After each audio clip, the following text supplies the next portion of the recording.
नमस्कार, मैं हरीश चौहान और आप देख रहे हैं वीआईपी मैटर चैनल। दोस्तों, आज की जो सच्ची घटना है वह घटना एक बैंक डकैती की घटना है और केरला राज्य के चेलेम्ब्रा बैंक में 8 करोड़ रुपए की लूट की यह घटना मैं आपको सुनाने जा रहा हूँ। केरल के मलप्पुरम ज़िले का चेलेम्बरम शहर, जो बहुत ही शांत शहर के नाम से जाना जाता है, छोटा सा कस्बा है और इसी कस्बे के अंतर्गत चेलेम्बरा ग्रामीण बैंक था, अभी भी है। और वह तारीख थी 31 दिसंबर 2007। 31 दिसंबर सोमवार को 2007 को जब बैंक खुलता है,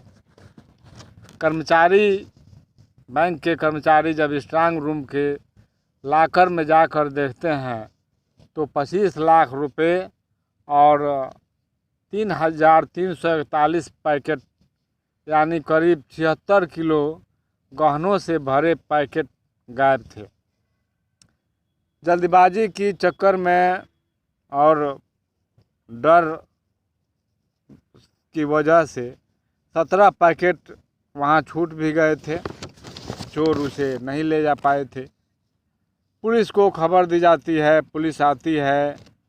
बैंक पहली मंजिल पर था और उसके ठीक नीचे एक रेस्टोरेंट था ग्राउंड फ्लोर पे। अभी उसका काम चल रहा था, लेकिन वह काम बहुत जल्दी पूरा होकर 8 जनवरी 2008 को रेस्टोरेंट को खुल जाना था। ऐसा वहाँ लगे एक बोर्ड पर लिखा था कि 8 जनवरी 2008 से यह रेस्टोरेंट चालू हो जाएगा। पुलिस जब स्ट्रांग रूम के पास जाकर देखती है तो लॉकर को गैस कटर से काटा गया था और वहाँ नीचे एक बड़ा होल किया गया था, जो बैंक के ठीक नीचे बन रहे रेस्टोरेंट तक उतर रहा था। मतलब रेस्टोरेंट की छत को तोड़कर स्ट्रांग रूम में घुसने का रास्ता बनाया गया था। पुलिस ने यह भी देखा कि रेस्टोरेंट की एक दीवार पर जय माओ लिखा हुआ था, जय माओ। यह नक्सलियों का इलाका था। ऐसा जान पड़ता था कि यह डकैती नक्सलियों के द्वारा ही की गई थी। इसके पहले भी नक्सलियों ने कई छोटे बड़े बैंकों में और एटीएम में डकैती की घटना को अंजाम दिया था। केरला पुलिस पर चोरों को पकड़ने के लिए अब भारी दबाव बनाया जाने लगा था। लोग, आम जनता भारी दबाव बना रही थी। जीवन भर की लोगों की जो जमा पूंजी थी, लोगों ने लाकर में रखा था। लोग प्रशासन के खिलाफ अब सड़क पर उतरने लगे थे। फिर पुलिस की एक टीम बनाई जाती है।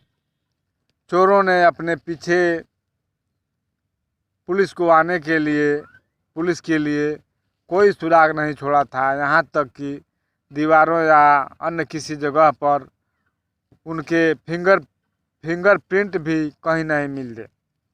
पुलिस का शक बैंक के कर्मचारियों पर भी था। वह उनसे भी पूछताछ में जुटी थी। 30 दिसंबर को संडे था। 29 दिसंबर 2007 को सैटरडे था। काफ़ी पूछताछ के बाद कोई भी बैंक कर्मचारी संदेह के घेरे में नहीं आया। जांच में यह भी मालूम हुआ कि रेस्टोरेंट काफ़ी समय पहले से चल रहा था। उस रेस्टोरेंट के मालिक ने पुलिस को बताया कि रेस्टोरेंट काफ़ी दिनों से घाटे में चल रहा था।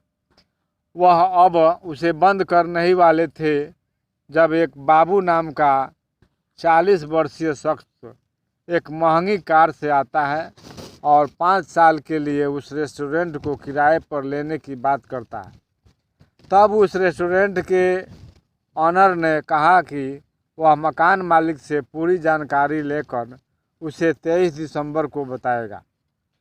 फिर बिल्डिंग मालिक और रेस्टोरेंट मालिक की मौजूदगी में 2 साल के लिए 1 लाख रुपये सिक्योरिटी और 300 रुपये रोजाना के रेस्टोरेंट किराए के रूप में देने की बात तय हो जाती है।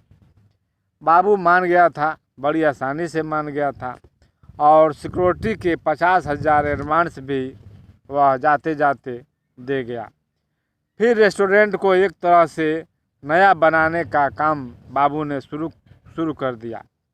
सड़क की तरफ खुलने वाली जितनी खिड़कियां थी उस पर न्यूज़पेपर चिपका दिया गया और एक बोर्ड पर लिख दिया गया कि यह रेस्टोरेंट 8 जनवरी साल 2008 को खुल जाएगा। आसपास के लोग यही समझते रहे कि रेस्टोरेंट में मरम्मत का काम रात दिन चल रहा है। लेकिन 31 दिसंबर साल 2007 को बैंक का नज़ारा ही कुछ और था। पुलिस रेस्टोरेंट के मालिक से बाबू का नाम पता लेकर छानबीन करने लगती है, लेकिन जितने पते उस बाबू नाम के शख्स ने दिए थे उस रेस्टोरेंट के मालिक को सारे पते फर्जी निकले। लेकिन उसका मोबाइल नंबर मिल गया था। जिस रेस्टोरेंट के मालिक ने सेव नहीं किया था, बाबू ने जिस दुकान से किचन का फर्नीचर खरीदा था, उस व्यक्ति से बाबू का नंबर पुलिस को मिल जाता है। फिर पुलिस को पता चलता है कि बाबू ने उस विदाउट सिम वाले मोबाइल को एक दुकान से 400 रुपये में खरीदा था, लेकिन नंबर किसी और के नाम से था। पुलिस उस नंबर का कॉल डिटेल जब निकालती है तब पता चलता है कि बाबू उस फ़ोन का यूज बहुत कम लोगों से बात करने में किया करता था। बहुत खास लोगों से उस नंबर पर बात होती थी, लेकिन इस छानबीन से पुलिस को ज़्यादा सफलता नहीं मिलती है। फिर रेस्टोरेंट मालिक और बिल्डिंग मालिक के बताए हुलिये के आधार पर पुलिस बाबू का एक स्केच तैयार करवाती है। फिर स्केच को कई थानों और न्यूज़पेपर न्यूज़ चैनल को भी शेयर किया जाता है ताकि उसकी खोज जल्द से जल्द की जा सके। इसी बीच हैदराबाद के एक पीसीओ से केरल पुलिस के पास एक फ़ोन आता है।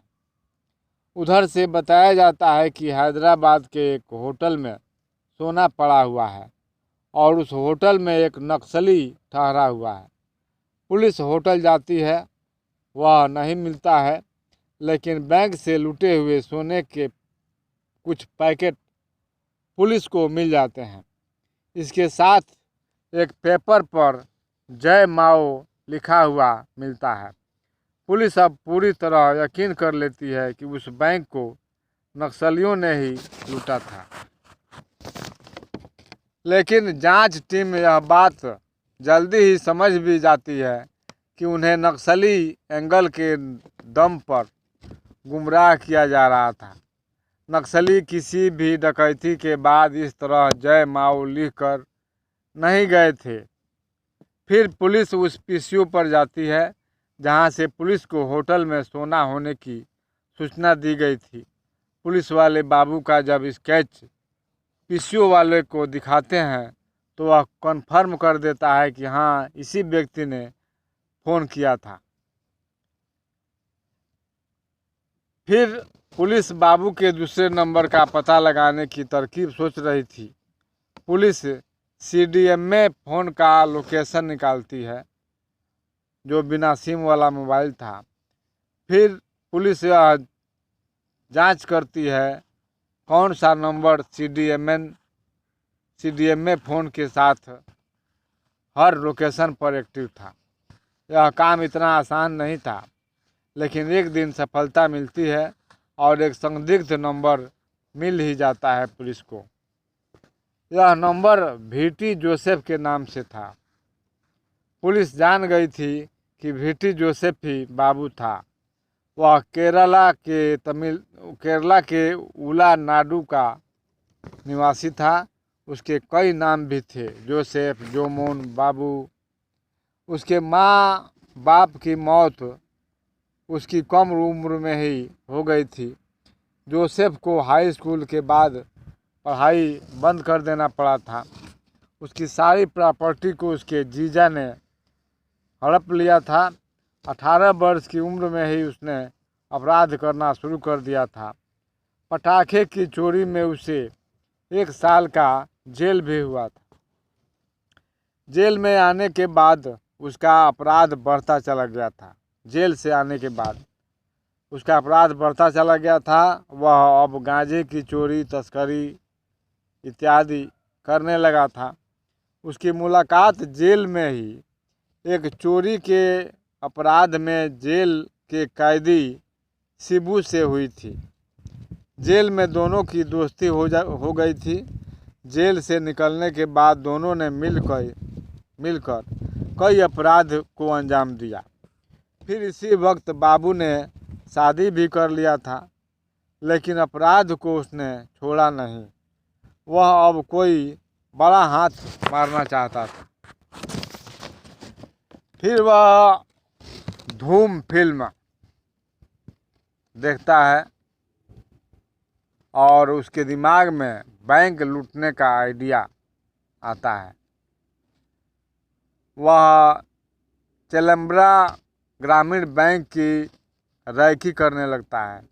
आता है, जाता है, कई दिन कई रात वह निगरानी में रहता है कि यहाँ का दिनचर्या क्या है, कब लोग रहते हैं, कब नहीं रहते हैं। और इस निगरानी में उसने नोट किया कि यहाँ रात में किसी गार्ड की ड्यूटी नहीं रहती है। बैंक में रात को अंधेरा रहता है।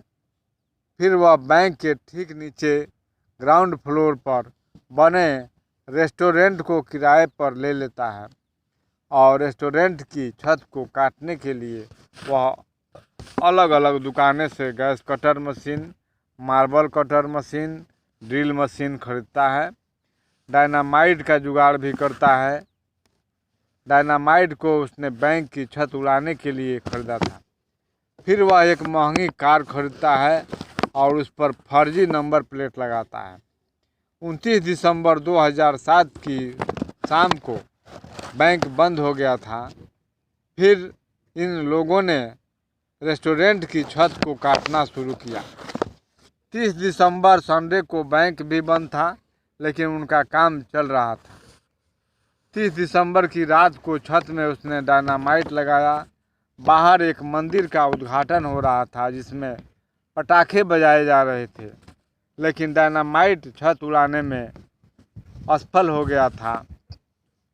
तब जोसेफ और उसके साथियों ने मार्बल कटर से छत को काटना शुरू किया था। 31 दिसंबर की सुबह 4 बजे तक एक आदमी के घुसने जितना होल बन चुका था।